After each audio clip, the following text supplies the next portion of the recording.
one other thing that Natasha and I both love, which is the show Love on the Spectrum. If you So haven't seen Love on the wonderful. Spectrum, it's a fantastic show. It follows people looking for love who are on the autistic spectrum. We love this show because there are communication experts who train the people looking for love on how to interact. And honestly, all of us could use this. I could have used this. I swear, I'm telling you, right? I And could have like, and used if this you have advice. like, if you have teenagers or teenagers, it's such a great show because it really does model like excellent communication and being like, really great listening skills. And like, it's fantastic. Honestly, I think it's fantastic. It's like really Being true to instructive. yourself, right? What are you really Being looking true to for? yourself, yeah, being really like honest about what you want, what you don't want, and Yeah. it's like, so honestly, I think it's such a great thing for, I think my kids have absolutely, especially my 10-year-old has been Yeah. like, oh, of course, then when there's kissing, he's like, he doesn't Well, want to see kissing. so there was one episode where the communication expert said, "So what is the point of a first date?" And the I don't know if someone made a joke or something like the second date or something. And but the communication expert was like, "No, the point is to find things you have in common." Natasha and I are going to talk about some of the things we have in common with each other and with our friends on this episode of Harness the Power of Planning. Coming up next, talking about maintaining your friendships as a mom. Hello. Hello. Hi. Welcome. Welcome to our Thursday chat with myself, Natasha, and Alegre. And we together are Beyond Your Wildest Dreams, or BYWD, as we like to call ourselves. And we are committed to you finding better ways to prioritize yourself, save time, and achieve your goals. So that's what we're all about. We're glad you're joining us here. Cheers. I'm still on my cup of coffee this Yes, morning, y'all. I'm on Kefir. I water thought that was kefir. like a, oh, okay. Because I was like, I thought that was a like a yogurty kind of thing. There is milk kefir, but this is water kefir that I Oh, made no with idea. grains that I got from my Buy Nothing group, which we're going to talk about at some point today, because today's topic is making time for friendships. And Buy Making Nothing time is, for friendships. yeah, and Buy Nothing is Sorry. definitely has been a big part of my friendship journey, which we'll talk about in a second. As always, we open with a little bit of chit chat. So I've talked to Natasha a lot this week. There's a little bit of a echo. I don't know if you can hear Yeah, it. hold on. I'm trying to figure out what's going on there. I think it's just, While Natasha's dealing with that, we'll talk about what we've been chit-chatting. Natasha and I saw a lot of each other this week because of just fun events that we have in each other's lives. Natasha and I, it's funny because Natasha and I met at church, but when we say church, it's like the least churchy church ever. We at Christmas time we light a menorah, there are elves, we sing the stereotypical Christmas songs that were many of them written by Jewish composers. So it's all, we do a little bit of everything. If yeah. it's Our positive, church honors other traditions, yes, right? honors other So, yeah, traditions. exactly. So while I was raised in the Catholic tradition and I grew up sort of celebrating Easter, I don't come from my parents weren't particularly uh strict about us practicing the Catholic faith. And so we would go to church on Easter, but Christmas and Easter were kind of like the only times we went to church. There's kind of this joke about C&E Catholics. We were very much C&E Catholics. Oh yeah, So, and we were not. And my dad had opinions about y'all's y'all's yay. family. We were not CNEs, but also the uh sorry, the neighborhood I grew up in, Palm Sunday was a big, big, big deal because then you got your palms and then you tied them up into like a cross, Oh, wow. and then you hung them from your rear view mirror. That was like thing in my Yeah. neighborhood, in my where I grew up. And this way you kind of like advertise, like, yeah, I'm Catholic, you know what I mean? But like, I mean, lines out the block to get the palms, on Palm Wow. Sunday. And what they might not have come on Easter though. So my dad had a lot of opinions about that. We went to church every Sunday. Well, and pretty we much would, without we fail. did like Ash Wednesday, so we would get the ashes Hmm. because I went to Catholic school Yeah. most of my childhood. So, I know the stages of the cross. I know all the hymns. Yeah. So even though my dad only was CNE Catholic, I went to church a lot more than he did because it was built in to the cadence of my school. I mean, Right. Of we course. did Yeah. Stations of the Cross every single day for that period of time. And Woo. so Yeah. yeah, That's super Catholic. I yeah. didn't do So that. I had a lot more of the practicing part of Catholicism than my father did. But anyway, all of that is to say that the church I was raised in was very, I don't know what the correct pronunciation of the word is because I feel like I hear two. So I was going to say dour, but you also hear dur. But maybe that's British Oh, interesting. American versus English American. No, maybe that's British English versus American English. Yeah. I was Door. like British American. Sorry, Okay. British American. Those are all the Hollywood actors. They're British Americans. No, Right. dour. I feel like I hear dour sometimes, but I was just gonna say dour. I grew up in a very dour church, very dark, very heavy architecture. And Hmm. I just remember feeling uh like my God was a lot more fun. So anyway, all of that's to say that Natasha and I saw each other a lot this weekend because on Sunday we did go to church and there was a discussion of resurrection, although it was a very much I love the way our minister put it. He was talking about how the point, in his opinion, the point of the crucifixion is to get to the part where it's the resurrection. And he's like, look, we all have little trials, we all have little crucifixions every day. The question is do you stay on the cross or do you decide that you're going to pick yourself back up and resurrect yourself? And there was a lot of talk Yeah. about caterpillars and you because Goo and butterflies. Yeah. It's so yes. funny because for years, like decades ago, I had a similar experience with you as you. Not down in Catholicism, if that's your thing, like great. It's just, it wound up not being my flavor of worship. But I remember being a kid and being like, the priest would be up there, and we'll all be singing these hymns, and it'd be like, and the joy that we feel. And I'm like looking around, I'm like, where's the joy? Like, I don't get it. Like that Yeah. was my experience. And then I remember sometime in my 20s, I was like, wait a second, why is everybody walking around with crosses on there? What we should have is like a little depiction of like a cave with a rolled back stone, right? Right, Because right. isn't the main message the resurrection, right? I'm like, why are Yeah. we focused so much on the crucifixion and the martyrism and not the resurrection, which I feel like is the good news, right? Is that, hey, you can go through these trials and tribulations, but you will be renewed. So anyway, that's my own little, all right, Well, and get I off my just want to soapbox. Go add ahead. well, I want to add one thing. Like growing up in Los Angeles, my church sort of had two personalities because they Mm, also hosted Spanish language masses. So my family went to the hmm. English language masses and but we would see the Spanish language masses either, I was in the choir, so I would either see their choir rehearsing or something. Like I would kind of stumble upon the bits of the Oh, Spanish wow. language mass and I was like, that mass looks like a lot more fun. Like why is our mass so solemn and their mass looks so much more joyful? And then they had the whole virgin. So, very early in my Catholic experience, I was allowed to explore the fact that there are different ways to experience Catholicism. And even though I went to a Catholic high school, I went to a Catholic high school that taught world religions. And so I was always encouraged to explore. It was very much like a no relationship with God is a bad relationship that I was raised in. So, Gotcha. it wasn't like, oh my gosh, she's leaving the church. There was that like, I didn't leave the church. I wasn't really, there was nothing like that. So anyway, Yes. on to moms with friendships with moms, because I love this topic. Me too. It's so timely.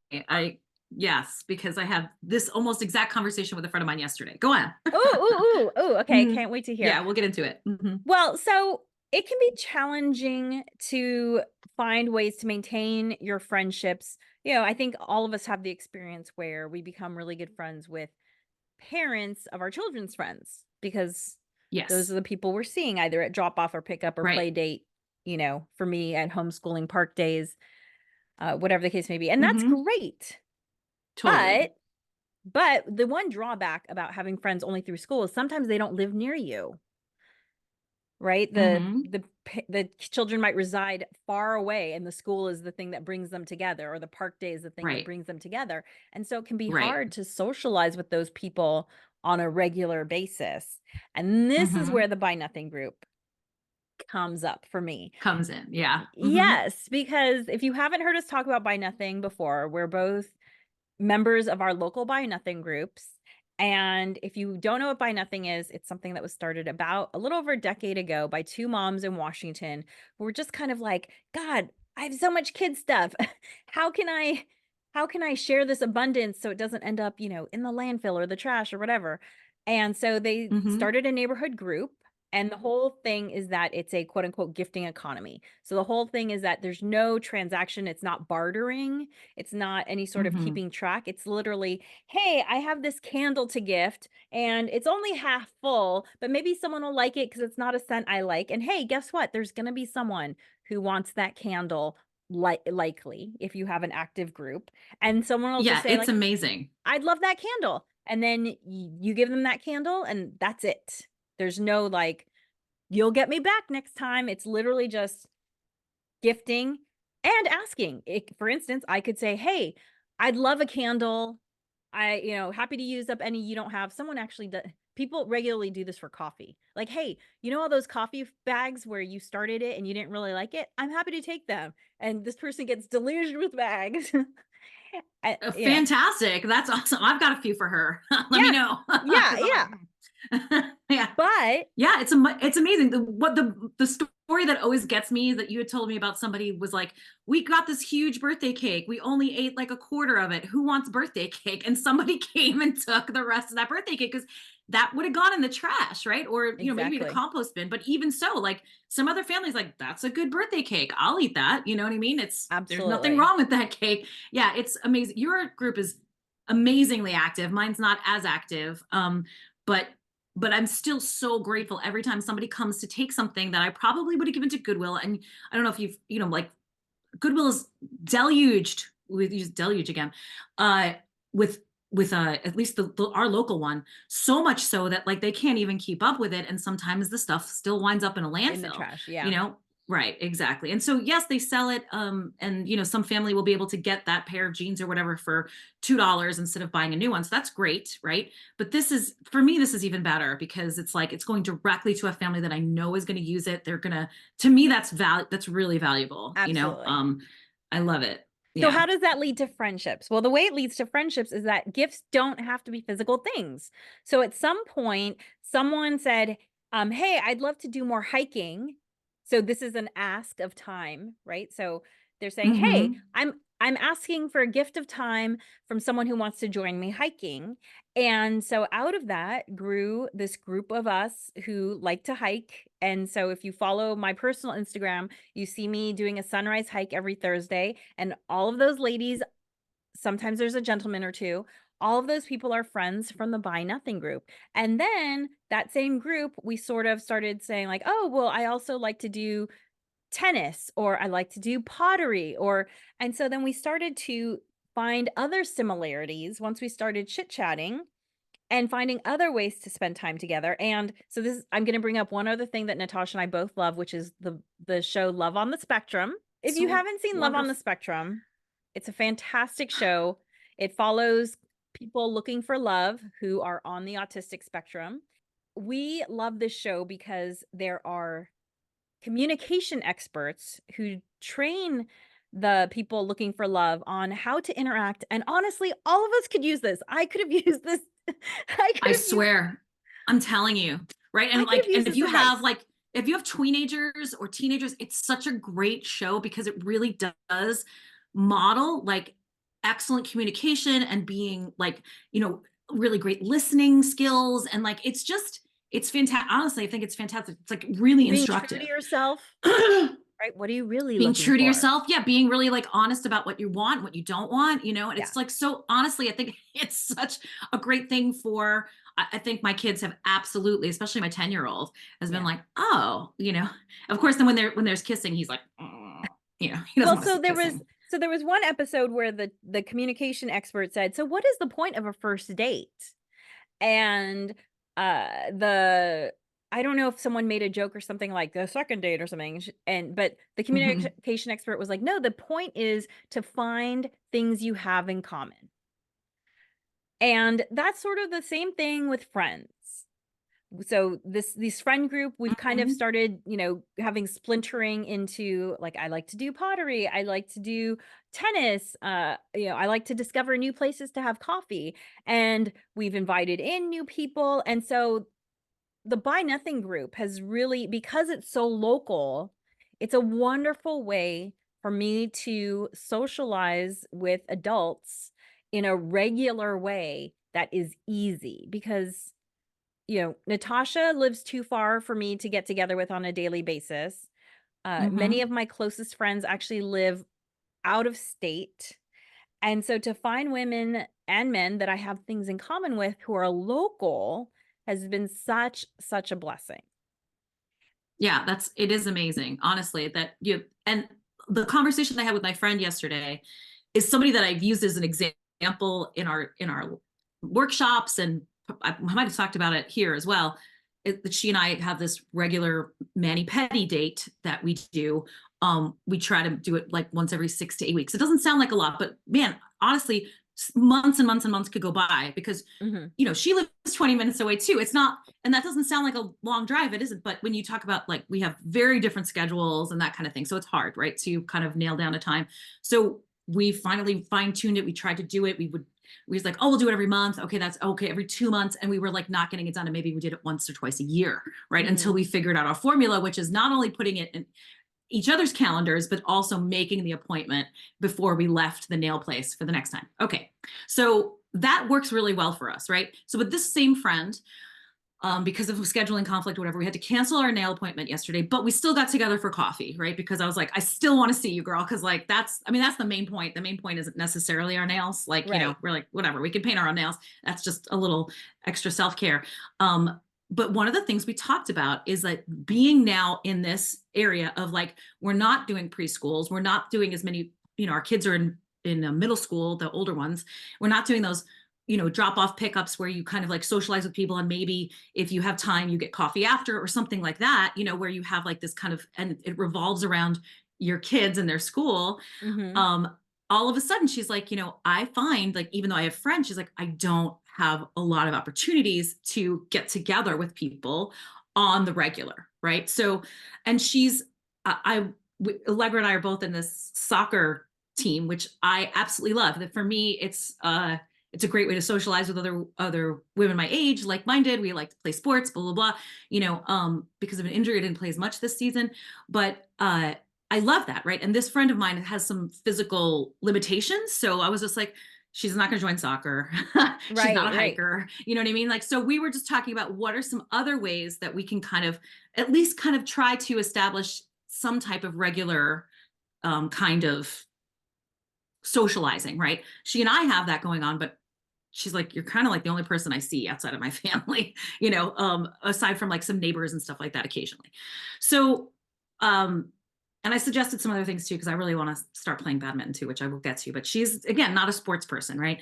So it reminded me of something that I had started in my late 20s. They called this thing the bitches brunch. And because as a way to like claim back the word bitch. Uh-huh. And also Uh-huh. the woman I lived next door to, um she was a Russian girl who would be like, bitch, you got to get your tea. Like, she'd call me bitch, but like the first time she called me, I was like, excuse me, but she really kind of used it more in a way, like a lot more of like, hey girl, you know what I mean, kind of way. Right, And I right. was like, this is funny. And then it was really a term of endearment, and I was like, that's interesting. So a lot of people at first balked at the name of it, but it really just was born out of, I had a friend visiting from New York. I was like, girl, you got to meet all of my LA friends. They'll love you. You'll love them. And I had a brunch, and it was so much fun. And we all got together to, like, just at my house. Like, it was just a potluck brunch. It wasn't anything fancy, right? But I was like, we should do this again next month, right? And so it became a thing where it was born out of that, and it just became a thing. And then other people started hosting it. It became huge. I mean, people Mm. I didn't even know started hosting it all over the city, all over the West Side, the Valley, like downtown, all over. And it became like a thing. Was just, this was back when like we had like Yahoo groups or whatever, Mm, mhm, how we mhm. ever communicate. I don't Yeah, remember yeah, back in the day. Anyway, so it became a thing where the community just took it over and it just yeah, became a lot of fun. And the only requirement was bring something to share, whether it's a piece of poetry you want to read, a song, maybe you want to give hand massages or a dish or whatever. Just be, it's kind of like a gifting economy. Like right. come and just bring something to share, whether it's something, some of your art or just a story or whatever, or yeah, a casserole. I don't know. So that was like the only real requirement. And the different hosts would just, put it on. And it was one of those things where people just, the right amount of people showed up, the right, that kind of thing Yeah, where like, oh my it just God, worked out last week. perfectly. Yeah, last month there was 40 women. I don't know if I have enough room. Oh, this month there was only 20.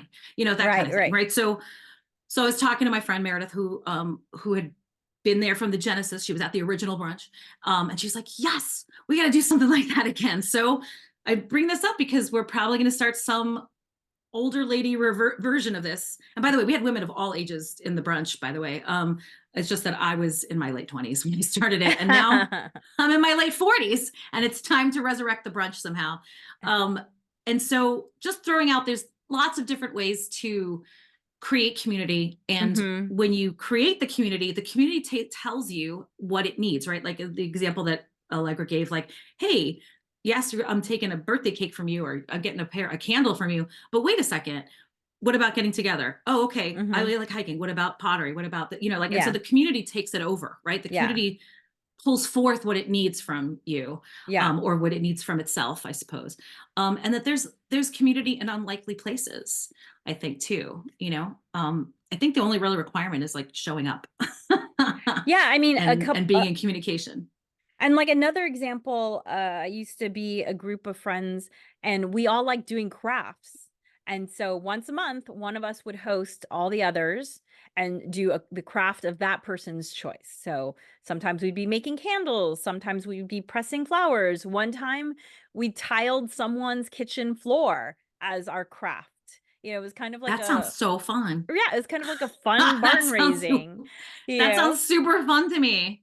So like Yes, whatever I the love thing that. is that you like, if it's being active, if it's doing crafts, if it's gardening, whatever the thing is, there are people. And nowadays with the internet, it's so much easier to find local, between meetup or buy nothing groups or neighborhood Right. groups. People, Yeah. by definition, Yeah, humans are social. So that's if right. even if you're not super social, you need some connections.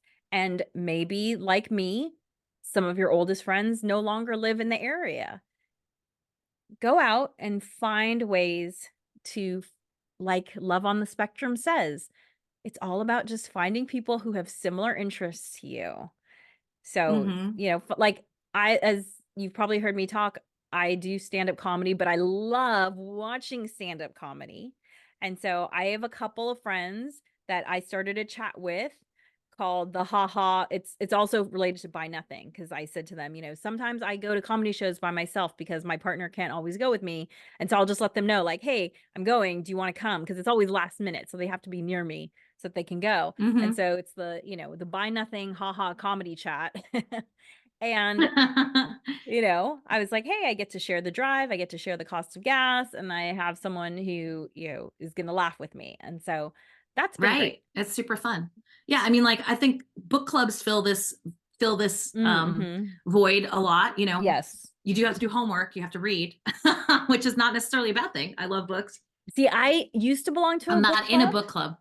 I've I never done a book club thing, but it's been a real big social thing for my mom, like where, she's in her 80s, Yeah. and her book club friends she has a great time with them. Yeah, so I've done a couple and they were kind of fun, but I often ended up doing separate reading on my own because I didn't always like the book that was chosen. But my mother-in-law swears Mhm. by her book club. And it's also been great for her because it introduces her to authors she never would have picked, which is a really Right. fun thing. And there was a Hmm. period when a lot of us had young kids, and so we called ourselves the audiovisual club because sometimes we'd watch a movie instead of Yeah. reading a book. And Yeah. And then discuss that. Sure. exactly, Absolutely. discuss that. Hmm. So, yeah, there's lots of ways to socialize, and also I'm a huge fan of community.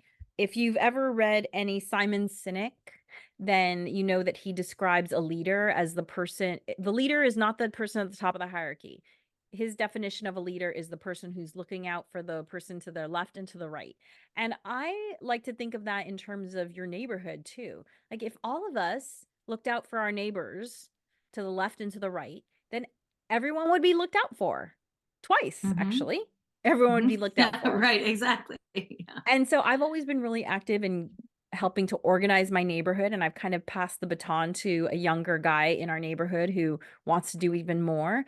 But it's so much easier to tell someone, "Hey, you were driving a little fast on the street," or "Hey, could you trim your tree back a little bit more?" when you've taken the time to already get to know them. Because in a sense, Hmm. like, "Oh, it's someone I like is asking me to do this," versus like that nameless, faceless person, Strange. Yeah. faceless person that lives around the corner that never talks to me except when they want to tell me how to do something. It I makes a like huge difference. Strangeless. Yeah, nameless, strangeless. I like Strangeless. Yeah, 100%, right? Community is really important. Absolutely. Yeah. So there's lots of different ways to access it if you can. Yeah. Absolutely. Mhm. And, just make time for it. Natasha and I always say we don't want to should on you. Because, society and our everyone shoulds on us all the time. Mhm. However, the one caveat should is taking care of your health. And because humans are social beings, I would include friendships as part of that mental, spiritual wellness. Absolutely. Yeah. And maybe you're somebody who's not like into big groups and stuff. It doesn't have to be that, of course. Like, No, not at all. take a page from just having I have a regular hike date with one person. I have this regular manicure, pedicure date with a friend, and just make it something that you put into existence. The regular part is kind of key, right? Yes. Especially in this like super fast paced world where, literally months could go by without seeing somebody that you want to hang out with, and you're just like, Yeah. it's a lot of missed time. Well, and So, that's the nice thing about the hike is it's every Thursday morning. Whoever can show up can show up. There may be, I don't know, 12 of us on this chat. And so sometimes there's just two of us, sometimes there's six of us. And so it's kind of automated, if you will. You don't have to like plan yeah, it every single time. And Natasha and her right. friend that she mani pedis with, they always set their next appointment the day of the one that they're leaving, right? It's like, Right. And sometimes we have to cancel, like yesterday, right? But at least it exists, and it keeps us more accountable because we put it in the book right there at the salon, and have to call and cancel or reschedule it or whatever. But usually we make that. Usually we make that because it's important to yeah. we get a chance to hang out with each other, and we like it. We want to hang out with each Yeah, other. and if a meal or a mani-pedi or something, like, maybe you could even ask the salon, like, "Hey, every 3rd Friday of the month, can we blah, blah, blah, blah, blah?" And then it's kind of a little more automated, for these are Hmm. just tips we're throwing out. And then for the people who are Yeah. out of town, because I do wanna keep up those relationships, I write into every Sunday night, I have a list of people that I like to call kind of on rotation, and I will write one of their names into my calendar for that week to make sure I have a phone conversation with. It's not really my girlfriends because those are super easy to keep up. We're just chatting all the time, but it's kind of like family members that I don't see a lot, but I still want to know what's going on with them. So it's usually family members that get put into that slot who I haven't talked to maybe for a few months. And it's like, oh, need to call so and so. And so Yeah. that's how I help keep those relationships going, which are also super important because it's a Yep. lot Because easier again, talking about, months will go by. yeah. And also too, we're Hmm. all getting to that age where we're having to provide care for our elders. And it's so much Hmm. easier talking about those things with them when we have an existing personal relationship Right. Right. rather than just So it like, doesn't what are just we like going to come do out of about grandma? blue. Yeah. Right. Exactly. Yeah. Exactly. Yeah. Important. These are important things. Maintaining relationships is part of your self care. And hopefully, Absolutely. we gave you some ideas to bolster your relationships and your communities. Yeah, so pick one and try it out. Take what you like, leave the rest, and then, once one is working for you, maybe try another tip. We like small changes. We're all about teeny tiny changes. Thanks for joining us for the Harness the Power of Planning podcast. Be sure to like and subscribe wherever you listen.